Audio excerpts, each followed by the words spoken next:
Hey everybody, it's Pierre Perry. One of the questions I keep getting here lately is, should I wait to buy a house or invest in real estate until interest rates drop? Well, that is a fair question because everywhere you look, somebody's saying just wait for the rates to fall. But here's the truth, it's just not that simple. Most people think that when the Fed Reserve cuts interest rates, mortgage rates automatically go down. Sounds logical, right? But that's not how it really works. The Fed funds rate is the short-term rates banks charge each other overnight.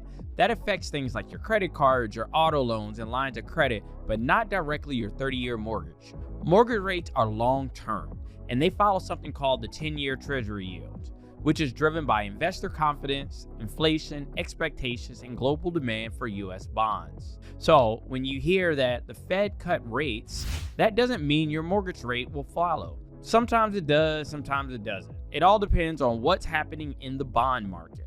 Now, if you're getting a 30-year fixed mortgage, that's mostly tied to the 10-year Treasury yield.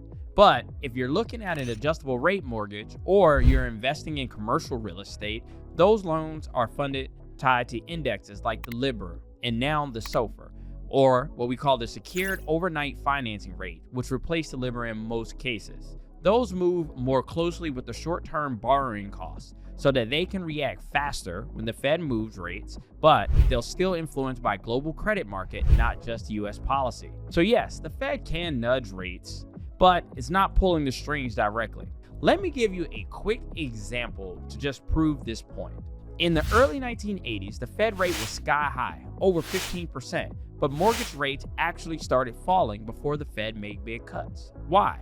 Because investors started believing inflation was finally cooling down. Fast forward to 2020, the Fed dropped rates to near zero. Yes, mortgage rates hit record lows, but that wasn't because of the Fed. That was because investors were panicking, rushing money into the bonds for safety, and that demand pushed bond yields and mortgage rates lower. If you remember, the Fed rate was high when interest rates were actually low. So no, the Fed does not set mortgage rates, the bond market does. Now back to the question, should you wait to buy? My answer is simple. Don't try to time the market, time your life. If the numbers make sense, if the property fits your goals, if cash flows properly and you can afford the payment, then move forward.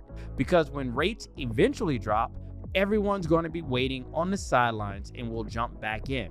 That means more buyers, higher prices, tougher competition. And look, just like most things in life, the best time to buy was yesterday or last year.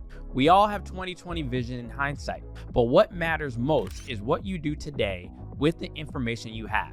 You can always refinance later, but you can't go back in time and buy that property at today's price. So stop waiting on the Fed, start focusing on your plan, your goals, your timeline, and your strategies for building wealth.